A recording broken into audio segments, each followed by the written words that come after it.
Please enjoy this special holiday encore performance and stay tuned for all new episodes in 2020.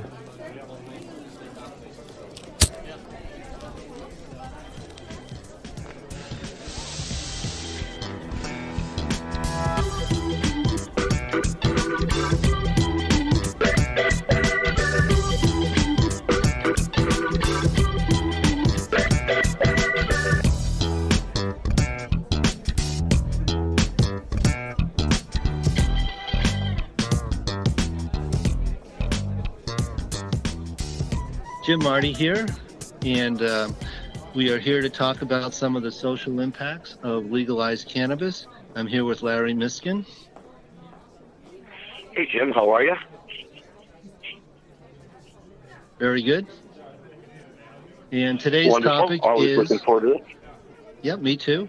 So we're going to talk for a little bit here, about a half an hour, on the subject of the social impact of legalized marijuana when it comes to highway safety, fatalities, driving while intoxicated, and roadside sobriety tests.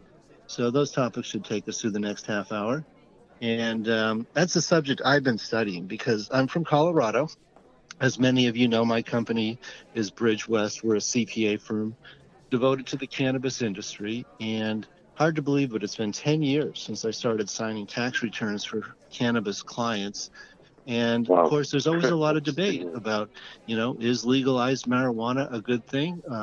Or is it, does it add to traffic fatalities? Certainly the other side, I call them the prohibitionists. And, there's a place we can have common ground with people on the other side, but they like to bring up traffic safety as one of the downsides of legalized cannabis. But I've been studying that for some time in Colorado. And the surprising thing is, way back in 2002, when we had no legal cannabis in Colorado, there was almost 1,000, or maybe even 1,200 fatalities a year. And by 2014, that's when we got full adult use. That number had dropped to about 600 traffic fatalities a year. And it's been consistently there ever since. I think we hit a low of 550 fatalities. And then the last 2 years, it's been right around 600 with a small dip in 2018. But the question I ponder is, why are we half of what we were back in 2002? And the only logical answer I can come up with, I guess a couple, is that we have safer cars, and airbags and seat belts are making cars safer. So even though there's accidents, they're not fatal accidents. Larry, did you have anything you wanted to comment on that? Yeah, sure. What you've done here, Jim, is you've really touched not just on a particular topic, but what ultimately can be a wide series of topics that we have to really consider. What is the impact on society and the individual, both with medical cannabis and with, the onset of adult use, certainly in Colorado and a lot of western states, and now on the minds of everyone in Illinois and parts east of the Mississippi as that expands. And one of the very first things that people on both sides of this equation want to talk about is public safety issues. And there's really no public safety issue, I don't think, that galvanizes attention of the public like DUIs, because a DUI is something where any one of us, regardless of how well we may be following and observing the rules of the road, if somebody out there is intoxicated to the point where he or she cannot control their actions, that puts us very much at risk, and every other driver on the road. And I think that it's good to have this conversation, but I think it's really necessary to start, certainly from my perspective, and I'll answer your question in 1 minute, with the idea that nobody who's part of the cannabis industry advocates intoxicated driving. I don't know of anyone who says, yeah, go get stoned and go get behind the wheel of your car, go for it. Everyone in any industry where the products can result in intoxication and a lessening of motor skills has to be behind the notion that that's not what we support. We support safe use. We support proper use, and certainly discourage any type of use that would put you or anyone else at risk or in danger.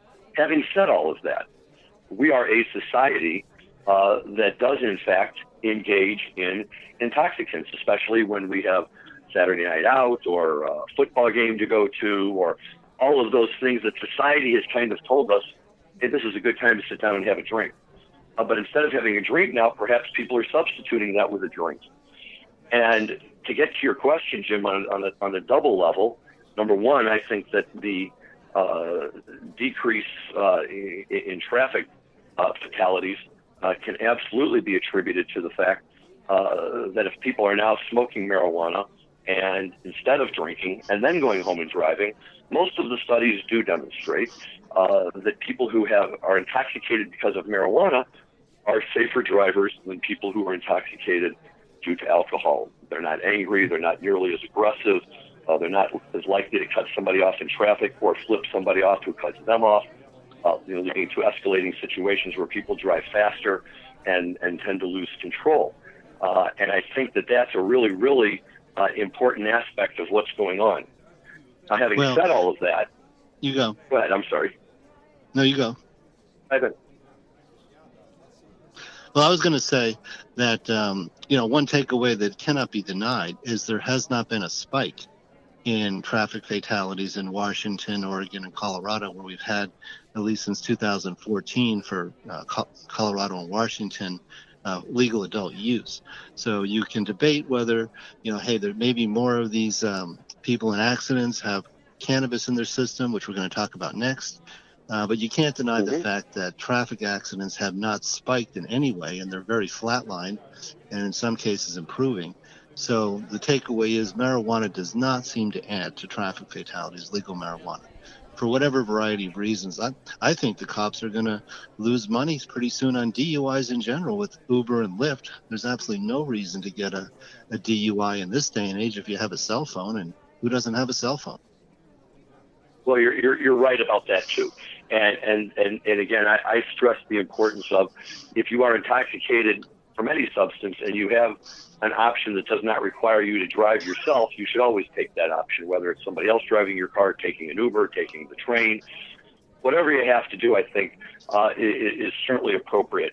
But you touched upon something a few minutes ago that really is going to get to the crux of this issue, and that is enforceability. And as a lawyer, we're always very, very concerned about the rights of individuals, both the individual who might be stopped by the police and the individuals who might be harmed if that person isn't stopped by the police. Maybe. Let me ask you a question, Larry. And Larry's a very prominent attorney, cannabis attorney with Hoban Law. I have a lot of respect for his opinions. Is there a accurate roadside sobriety test for cannabis? I've heard both sides of that issue. That some people say yes, some people say no. I do know that in Colorado, one of the counter arguments is that more people in fender benders are testing positive for cannabis, and certainly, if you're in a fender bender, there's more likelihood you are going to be tested for cannabis if you're in a legal state like Colorado. But Larry, I want to turn it back to you. And is there an accurate way to test impairment for cannabis?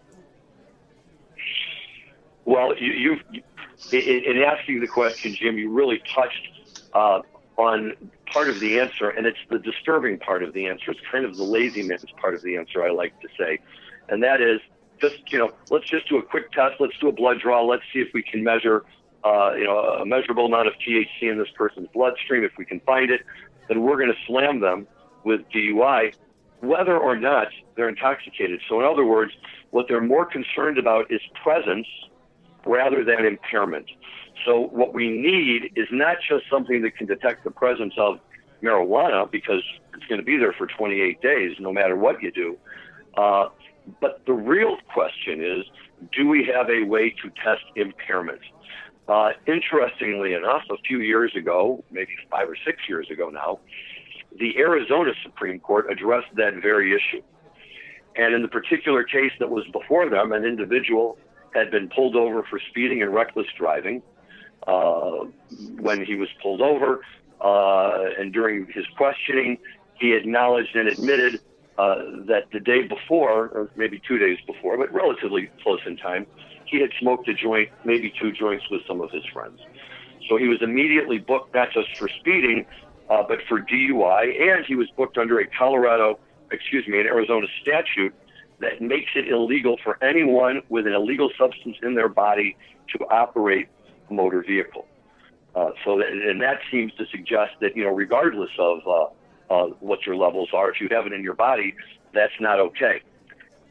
The case, he was convicted at the trial court. He lost on his first round of appeals, but he got the Arizona Supreme Court to listen to his scientific argument. And it really makes a lot of sense. The scientific argument was that the metabolites for marijuana for THC in our bloodstream start out in a hydroxy state. And when they're in a hydroxy state, they are psychoactive, and they cause the psychoactive effects that leads to intoxication from having used marijuana. However, science also shows us that within 4 to 5 hours after you stop smoking marijuana or ingesting it, however you're doing it, that the body begins to break it down, and these metabolites metabolize, and they go from the hydroxy state to the carboxy state. When they are in the carboxy state, they are not psychoactive, and they are no longer producing any kind of intoxicant effect on the individual. And it just so happened in this case that based on the blood results, they were able to determine that at the time of the testing, the metabolites were in the carboxy state. So the Arizona Supreme Court said if they're in the carboxy state, clearly this man was not impaired just because it was present in his system. Therefore, he was not a DUI. And furthermore, once the metabolites are in the carboxy state and they're not producing a psychoactive effect, they're not even an illegal substance anymore. So he can't even be ticketed for operating a vehicle with an illegal substance in his body. Now, the ramifications of this type of testing are profound for driving, for employment, for anything, but we're focusing on driving. The real question is, how do you do it in a roadside setting? And to date, that's a process that they're still working on. Right. Yes. Now, in Colorado, they do have and they'll take you to a hospital for a blood test. Nanograms per amount of nanograms of active THC in your body, which supposedly will only detect that it's psychoactive if you smoked in the last 3 hours. If you smoked in the last day or so, it doesn't trigger that same test. I don't know if you have any thoughts on that. Well, again, with any of in the practice of law, whenever we talk about these kind of tests, what it really boils down to is, do they have a level of accuracy that will allow a court to consider them as evidence? So, we always hear the story about the person who goes in for the defense on a on a speeding ticket and says, the radar gun is defective. It doesn't operate properly. And there are many judges out there who will, in fact, require the police to put on evidence to demonstrate that the gun was working properly on the designated day and all of this other stuff as we try to come up with a way to do this. They're going to have to come up with something. I'm familiar with what you're talking about, Jim. I don't think that anybody out there agrees yet that we have a uniform way to be able to determine conclusively at the car, standing by the car on the roadway, very much unlike a breathalyzer test, which gives an immediate result that's universally accepted as being accurate. This is a real problem, and this is going to be part of the challenge as we go forward. But, what's interesting to me about it is that people are objecting to the fact that we don't have the product in place already, whereas I would turn that on its head and say, what was ever the incentive for industry to develop these types of tools or instruments if the underlying product wasn't permitted anyway? Now that we have rules and laws that say that adults can use marijuana, I think that provides quite an incentive for a number of companies, and I wouldn't be surprised within a year or two to see the market all of a sudden flooded with products that purport to be able to measure THC levels and the level of active ingredients in your bloodstream at that particular time. Right. And I think there's pretty widespread agreement that at this time there really isn't an accurate roadside test, and they will take you to the hospital for a blood test, which brings me to my next point I wanted to make, and that is if you're pulled over and you're stopped by the police, do you consent to the test or do you turn it down? Now, in Colorado, if you turn down a roadside sobriety test, you automatically lose your license for either 3 months or a year. I forget the exact amount, but you definitely lose your license on the spot, basically, if you turn down a roadside sobriety test. I don't know how that works in Illinois. Well, in Illinois, in theory, it works the same way. But the advice that attorneys will almost always give their clients is, and I quote the famous Matt Abel from Detroit, Michigan, when I say this to make sure he gets proper credit. Just say no. That's all you say to the police officers. I've instructed my sons and their friends. If a police officer comes and says, your car smells like you've been smoking, let me search your car. No.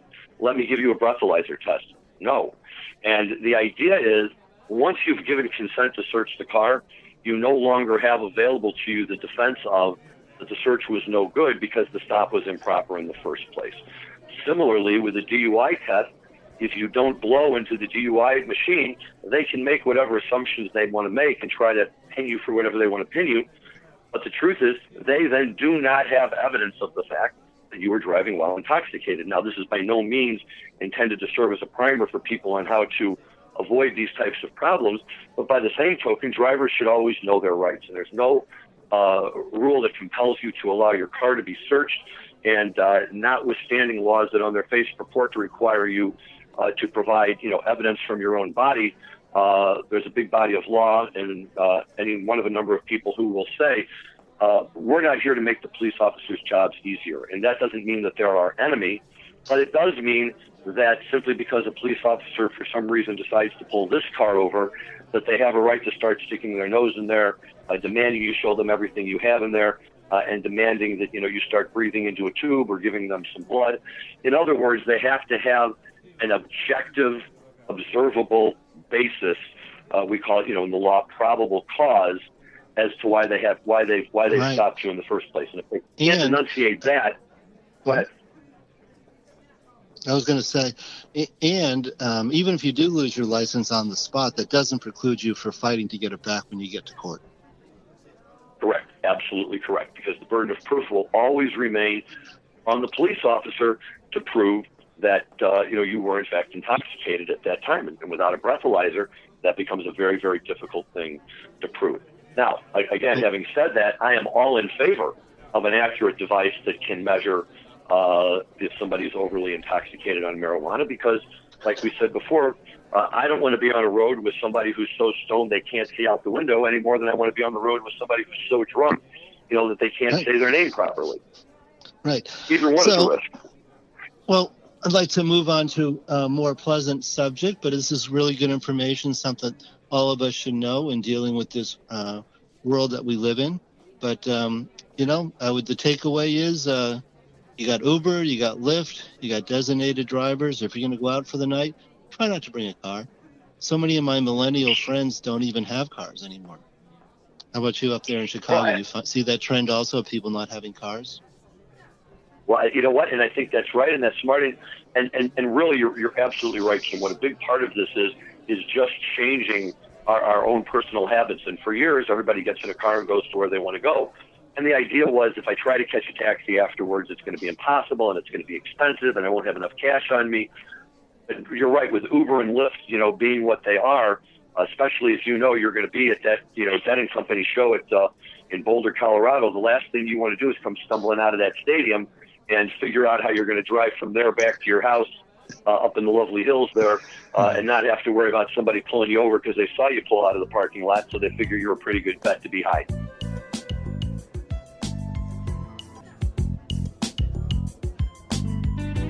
Yes, and that's the more pleasant subject I want to turn to as we come to the end of this episode.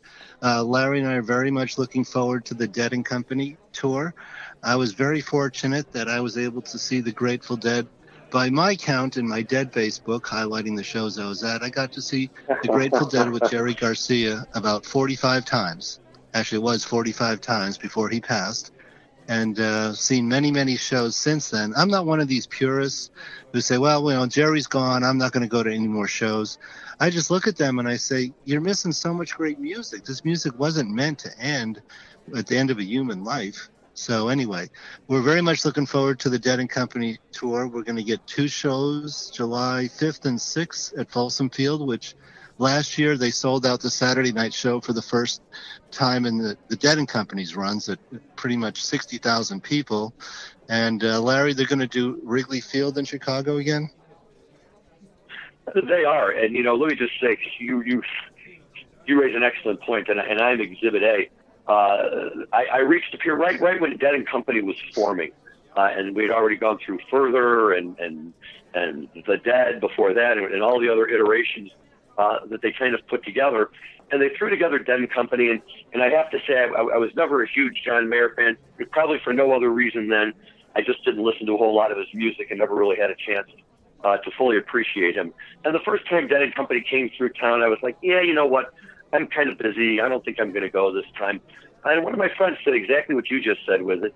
It's not just about the music, because Lord knows I saw the Dead with Jerry Garcia 110 times, and I can assure you that there were very many of those shows where Garcia was not, let's just say, at his best game.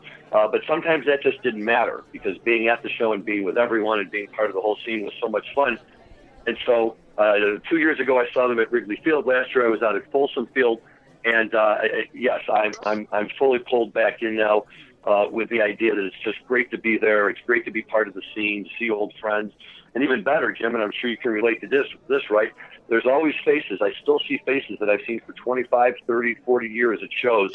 I couldn't tell you the person's name, but I can tell you where they were sitting the night that they broke out of St. Stephen in Madison Square Garden.